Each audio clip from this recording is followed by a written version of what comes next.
Renukaswamy murder ಪ್ರಕರಣದ ಆರೋಪಿಯಾಗಿರುವ ದರ್ಶನ್ ಸೇರಿದಂತೆ ಇತರ 7 ಆರೋಪಿಗಳ ಜಾಮೀನು ರದ್ದಾಗುತ್ತಾ ಅನ್ನುವಂತಹ ಪ್ರಶ್ನೆ ಇದೆ.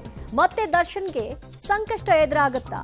ಜಾಮೀನು ನೀಡುವಾಗ ಬಳಸಿರುವ ವಿವೇಚನೆ ಮನವರಿಕೆ ಆಗಿಲ್ಲ. ಜಾಮೀನಿನ ಮೇಲೆ ಬಿಡುಗಡೆ ಮಾಡೋದು ಹೇಗೆ ಅಂತ ಪ್ರಶ್ನೆಯನ್ನ ಎತ್ತಲಾಗಿದೆ. ಒಂದೇ ಉಸಿರಿನಲ್ಲಿ ಹೇಳಿದ ರೀತಿ ಸಮಸ್ಯೆಯಾಗಿ ಕಾಣ್ತಾ ಇದೆ.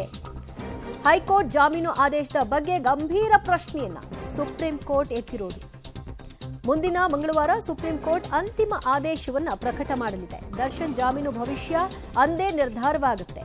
ಸೊ ಜಾಮೀನು ಸಿಗುತ್ತಾ ಅಥವಾ ಜಾಮೀನು ರದ್ದಾಗುತ್ತಾ, ಅದರ ಮೇಲೆ ದರ್ಶನ್ ಅವರ ಮುಂದಿನ ಭವಿಷ್ಯ ಅಡಕವಾಗಿದೆ. ರೇಣುಕಾಸ್ವಾಮಿ ಮರ್ಡರ್ ಪ್ರಕರಣದಲ್ಲಿ ಈಗಾಗಲೇ ಜಾಮೀನಿನ ಮೇಲೆ ಹೊರಗಿದ್ದಾರೆ ನಟ ದರ್ಶನ್ ಸೇರಿದಂತೆ ಇತರೆ ಆರೋಪಿಗಳು.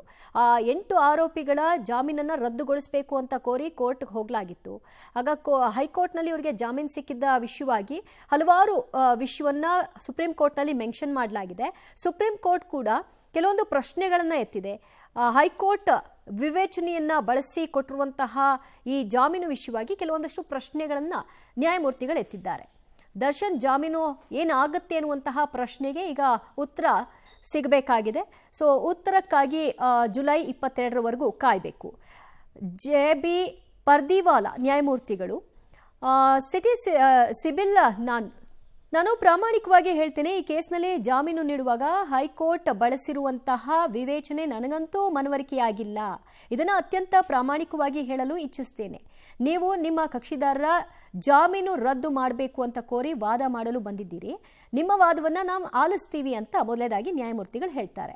ಅದಾದ ನಂತರದಲ್ಲಿ ಜುಲೈ 22ರಂದು ನಿಮ್ಮ ವಾದವನ್ನು ಆಲಿಸ್ತೀನಿ. ಹೈಕೋರ್ಟ್ ಜಾಮೀನು ಆದೇಶದ ವಿಚಾರದಲ್ಲಿ ನಾವ್ಯಾಕೆ ಮಧ್ಯಪ್ರವೇಶ ಮಾಡಬಾರ್ದು, ನೀವು ನಮಗೆ ಸಕಾರಣಗಳೊಂದಿಗೆ ಮನವರಿಕೆ ಮಾಡಿಕೊಡ್ಬೇಕು ಅಂತ ನ್ಯಾಯಮೂರ್ತಿಗಳು ಹೇಳ್ತಾರೆ.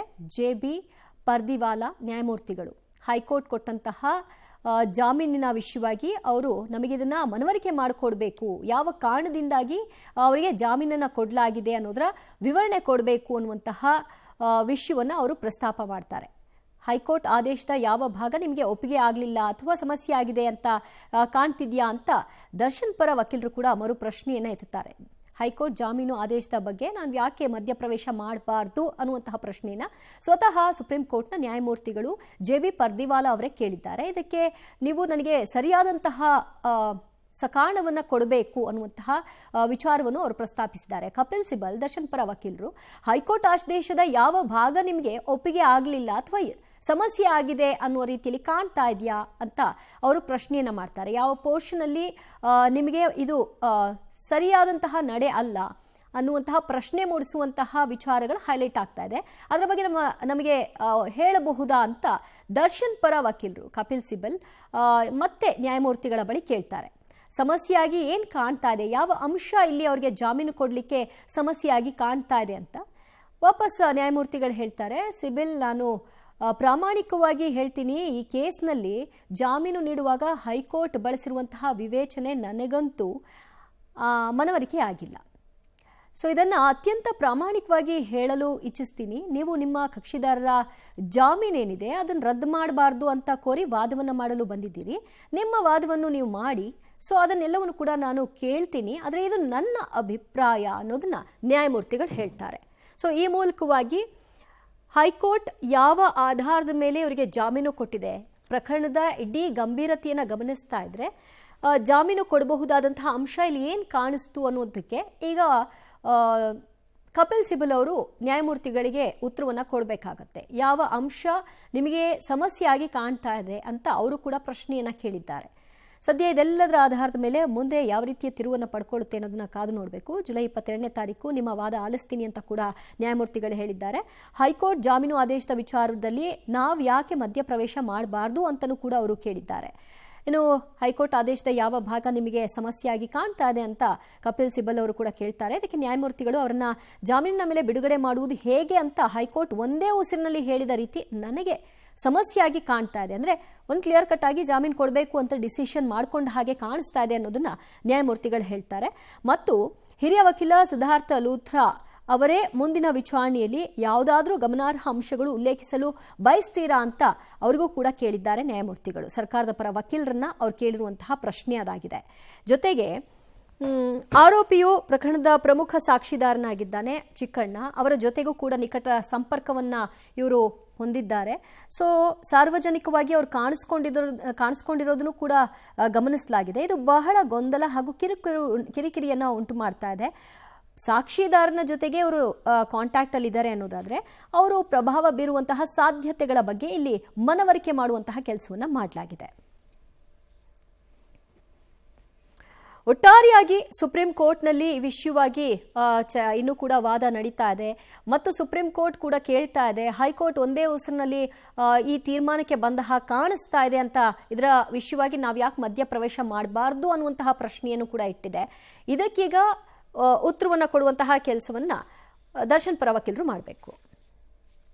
ಮತ್ತಷ್ಟು ಮಾಹಿತಿ ಪಡೆಯೋಣ ನಮ್ಮ ಪ್ರತಿನಿಧಿ ಶಬ್ಬೀರಿಂದ. ಶಬ್ಬೀರ್, ಈಗ ಸುಪ್ರೀಂ ಕೋರ್ಟ್ ಈ ಎಲ್ಲ ಪಾಯಿಂಟ್ಸ್ಗಳನ್ನ ಎತ್ತುತ್ತಾ ಇರೋದ್ರಿಂದ ದರ್ಶನ್ಗೆ ಸಂಕಷ್ಟ ಕಟ್ಟಿಟ್ಟ ಬುತ್ತಿ ಅನ್ನುವಂತಹ ಭಾವನೆಗೆ ಬರಬಹುದಾ, ಹೇಗೆ? ದಿವ್ಯಾ, ರೇಣುಕಾಸ್ವಾಮಿ ಕೊಲೆ ಪ್ರಕರಣಕ್ಕೆ ಸಂಬಂಧಪಟ್ಟಂತೆ ಹೈಕೋರ್ಟ್ನಿಂದ ನಟ ದರ್ಶನ್ ಸೇರಿ 7 ಜನ ಜಾಮೀನನ್ನು ಪಡೆದಿದ್ರು. ಈ ಜಾಮೀನನ್ನು ಪ್ರಶ್ನೆ ಮಾಡಿ ಬೆಂಗಳೂರು ಪೊಲೀಸರು ಮೇಲ್ಮನವಿ ಅರ್ಜಿಯನ್ನು ಸುಪ್ರೀಂ ಕೋರ್ಟ್ಗೆ ಸಲ್ಲಿಸಿದ್ರು. ಈ ಒಂದು ಅರ್ಜಿಯನ್ನು ಈಗ ಸುಪ್ರೀಂ ಕೋರ್ಟ್ ವಿಚಾರಣೆಯನ್ನು ನಡೆಸ್ತಾ ಇರುವಂತದ್ದು. ನ್ಯಾಯಮೂರ್ತಿ JB ಪದ್ರಿವಾಲಾ ನೇತೃತ್ವದ ದ್ವಿಸದಸ್ಯ ಪೀಠ ಈ ಒಂದು ವಿಚಾರಣೆಯನ್ನು ನಡೆಸ್ತಾ ಇದೆ. ಇವತ್ತು ವಿಚಾರಣೆ ನಡೆಸಬೇಕಾದಂತಹ ಸಂದರ್ಭದಲ್ಲಿ ಹೈಕೋರ್ಟ್ ಕೊಟ್ಟಿರುವಂತಹ ಆದೇಶದ ಮೇಲೆ ಸಾಕಷ್ಟು ಭಿನ್ನಾಭಿಪ್ರಾಯಗಳನ್ನು JB ಪದ್ರಿವಾಲಾ ಅವರು ವ್ಯಕ್ತಪಡಿಸಿರುವಂತದ್ದು. ಮುಖ್ಯವಾಗಿ ಹೈಕೋರ್ಟ್ ನೀಡಿರುವಂತಹ ಜಾಮೀನು ಅಂಶಗಳಲ್ಲಿ ಕೆಲವೊಂದಿಷ್ಟು ಆದೇಶ ಏನಿದೆ ಅದರಲ್ಲಿ ಕೆಲವೊಂದಿಷ್ಟು ಅಂಶಗಳು ಬಹಳಷ್ಟು ಸಮಸ್ಯೆ ಮತ್ತೆ ಗೊಂದಲಮಯದಿಂದ ಇದಾವೆ ಅನ್ನುವಂಥ ನಿಟ್ಟಿನಲ್ಲಿ ಅವರು ಅಭಿಪ್ರಾಯವನ್ನು ವ್ಯಕ್ತಪಡಿಸಿರುವಂಥದ್ದು. ನೋಡಿ, ಫ್ಯಾಕ್ಟ್ಸ್ ಆಫ್ ಗ್ರೌಂಡ್ಸ್ ಅಂತ ಕರೀತಾರೆ. ಈ ಫ್ಯಾಕ್ಟ್ಸ್ ಆಫ್ ಗ್ರೌಂಡ್ಸ್ ಮೇಲೆ ಜಾಮೀನನ್ನು ಕೊಟ್ಟಂತೆ ಕಾಣಿಸ್ತಾ ಇಲ್ಲ. ಜಾಮೀನು ಕೊಡ್ಲಿಕ್ಕೆ ಒಂದಿಷ್ಟು ಗ್ರೌಂಡ್ಸ್ ಅನ್ನ ಇಲ್ಲಿ ಹುಡುಕಾಡದಂತೆ ಕಾಣಿಸ್ತಾ ಇದೆ. ಅಂದ್ರೆ ಕಾರಣಗಳನ್ನ, ಆರೋಪಿಯ ಪಾತ್ರವನ್ನ, ಆರೋಪಿಯ ಭಾಗಿದಾರತ್ವವನ್ನ ಎಲ್ಲವನ್ನ ಅನಾಲಿಸಿಸ್ ಮಾಡಿ ಜಾಮೀನನ್ನ ಕೊಡಬೇಕಾಗತ್ತೆ. ಆದ್ರೆ ಈ ಪ್ರಕರಣದಲ್ಲಿ ಜಾಮೀನು ಕೊಡ್ಲಿಕ್ಕೆ ಒಂದಿಷ್ಟು ಕಾರಣಗಳನ್ನ ಹುಟ್ಟು ಹಾಕದಂತೆ ಕಾಣಿಸ್ತಾ ಇದೆ.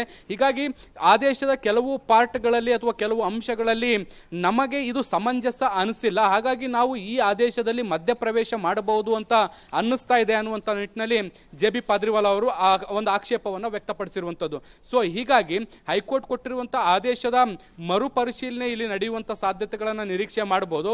ಇದಕ್ಕೆ ಸಂಬಂಧಪಟ್ಟಂತೆ ಸ್ಪಷ್ಟನೆಯನ್ನ ನಟ ದರ್ಶನ್ ಪರ ವಕೀಲ ಏನು ಕಪಿಲ್ ಸಿಬಲ್ ಅವರಿಗೆ ಪ್ರಶ್ನಿಸುವಂತ ಕೆಲಸವನ್ನ ಕೋರ್ಟ್ ಮಾಡಿತ್ತು. ಕೆಲವೊಂದಿಷ್ಟು ಹೈಕೋರ್ಟ್ ಆದೇಶವನ್ನ ನೀವು ಕೂಡ ಓದಿದ್ದೀರಿ. ಇದರಲ್ಲಿ ಕೆಲವೊಂದಿಷ್ಟು ಪಾರ್ಟ್ಗಳಲ್ಲಿ ಕೆಲವೊಂದಿಷ್ಟು ಸಮಸ್ಯೆಗಳು ಕಂಡು ಬರ್ತಾ ಇದೆ ಅನ್ನುವಂತ ನಿಟ್ಟಿನಲ್ಲಿ ಹೇಳಿದ್ರು. ಅದಾದ ವೇಳೆ ಅದರ ಮೇಲೆ ನೀವು ಮಂಗಳವಾರ ವಾದವನ್ನ ಮಾಡಿ ಅಂತ ತಿಳಿಸಿದ್ದಾರೆ. ಸೊ ಮಂಗಳವಾರ ವಾದ ಪ್ರತಿವಾದವನ್ನ ಆಲಿಸಿದ ಬಳಿಕ ಅಂತಿಮ ತೀರ್ಪನ್ನ ಅಂದೇ ಕೊಡುವಂತ ಸಾಧ್ಯತೆಗಳಿದಾವೆ. ದಿವ್ಯಾ, ಥ್ಯಾಂಕ್ ಯು ಶಬ್ಬೀರ್, ನಿಮ್ಮೆಲ್ಲ ಮಾಹಿತಿ.